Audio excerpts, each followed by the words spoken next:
Hello, welcome beautiful people. Welcome on my YouTube channel Lumina Vitae, what means in Latin light of life.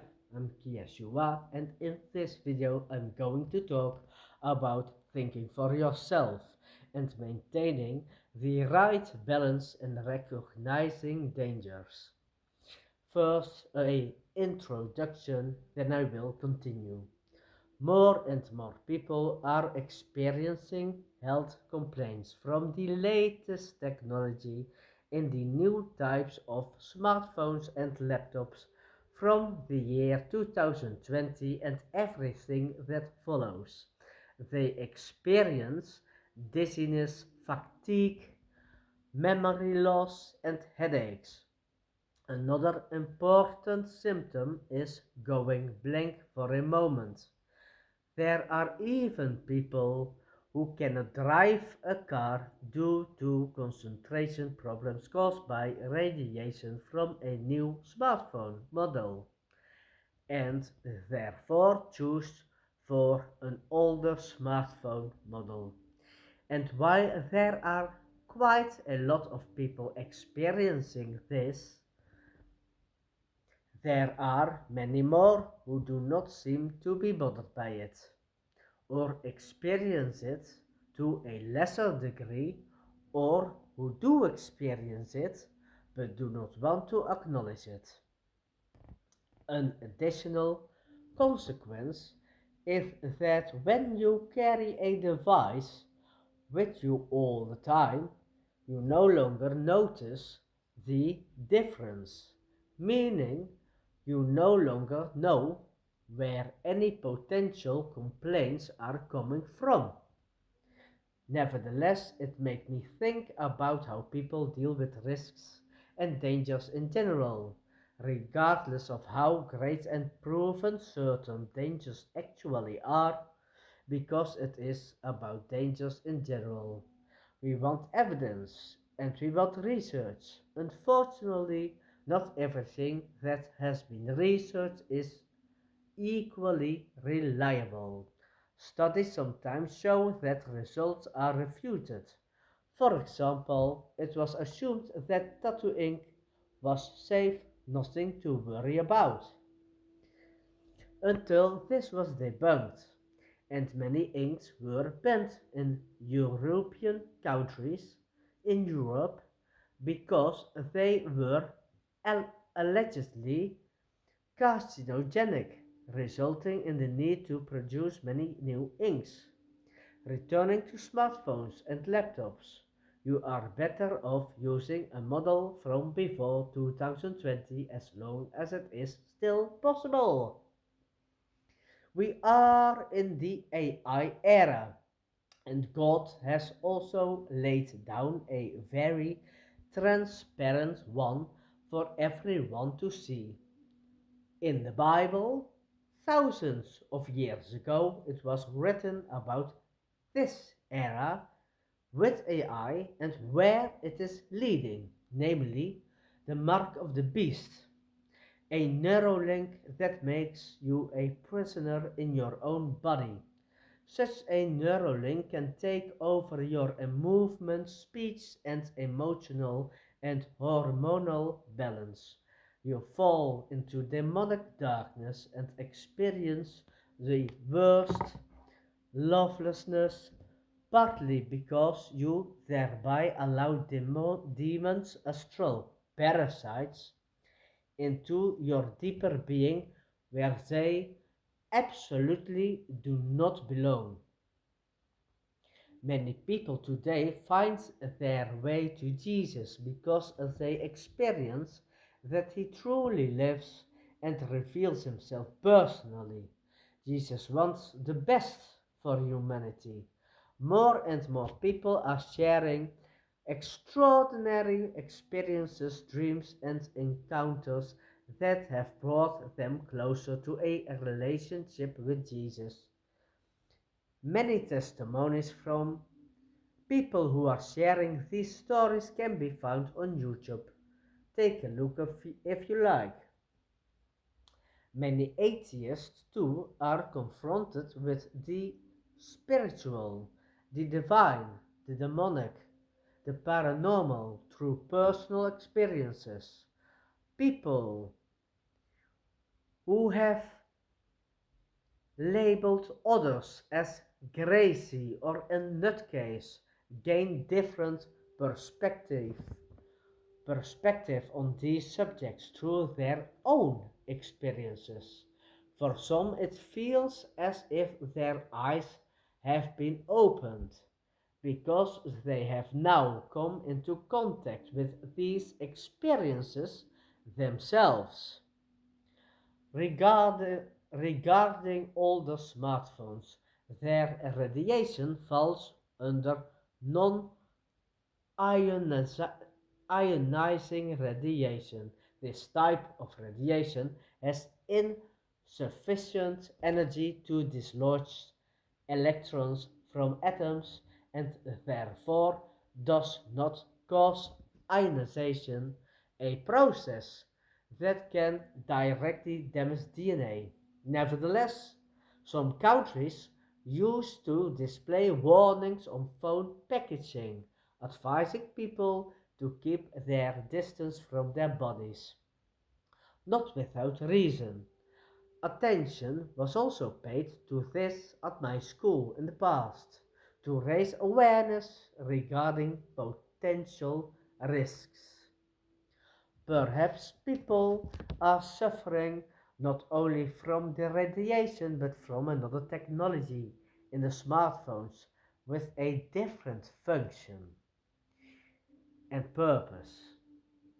You never know what is in new technology.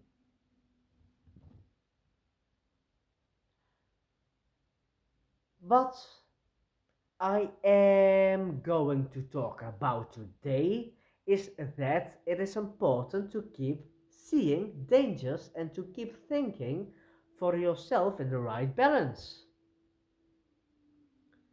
Do not, do not get caught up in the collective stream of thought.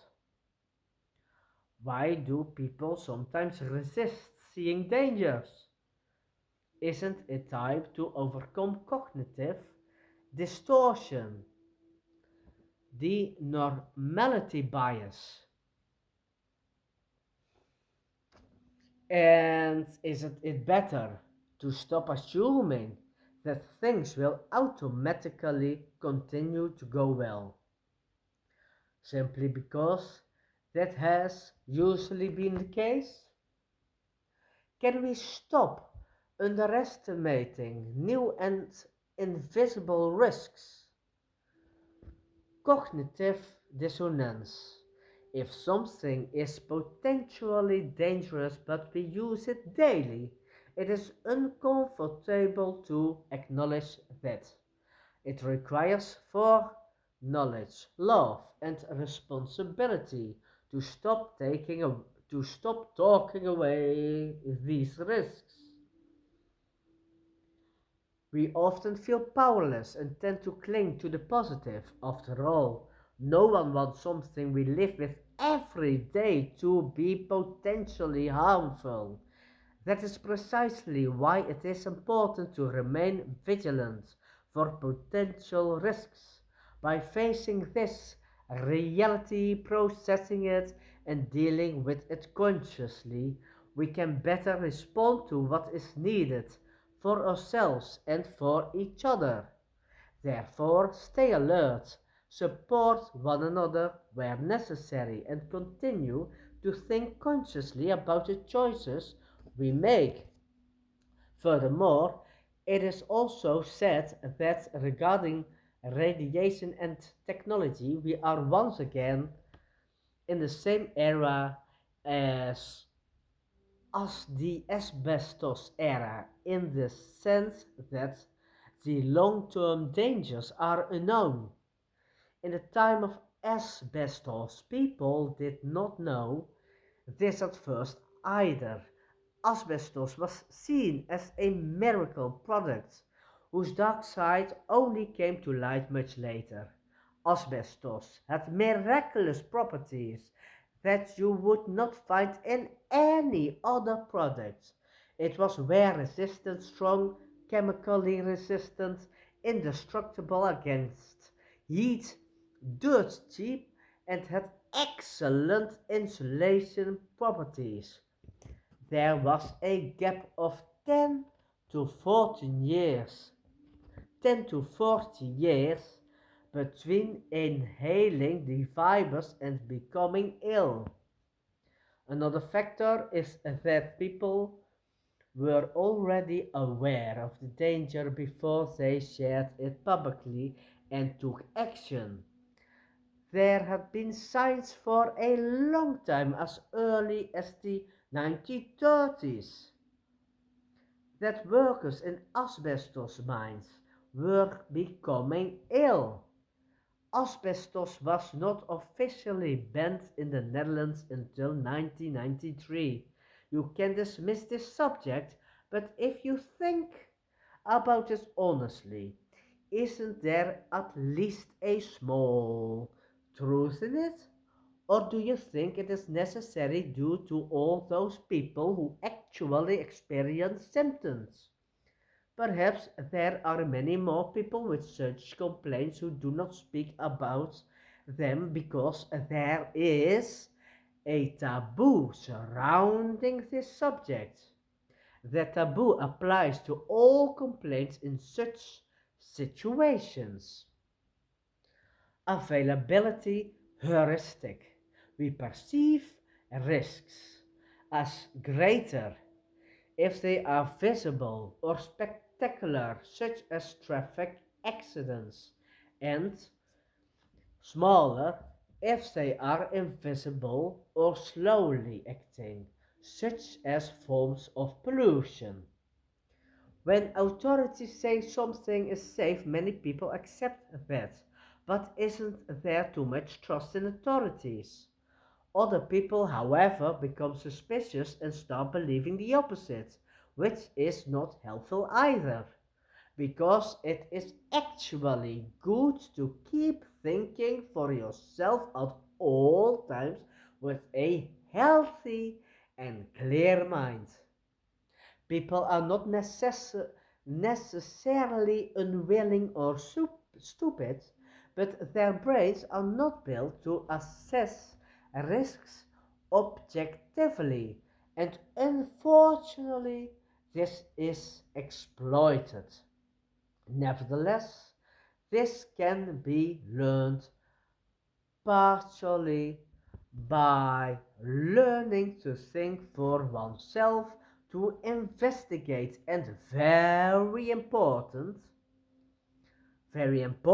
to learn to be open minded, even if something initially seems very unusual and perhaps even fairy tale like or strange.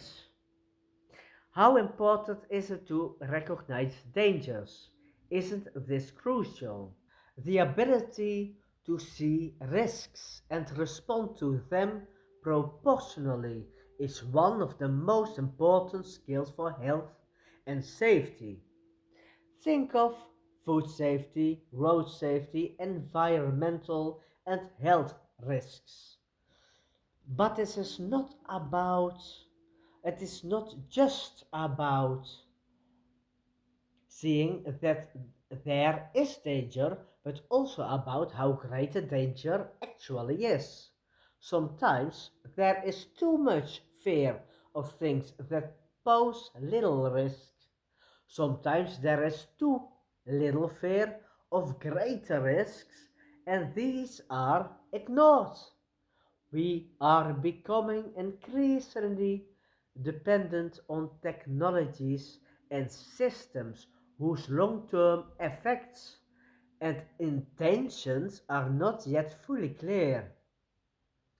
Many people experience health problems as a result, and research into the potential consequences of prolonged and intensive exposure is still ongoing.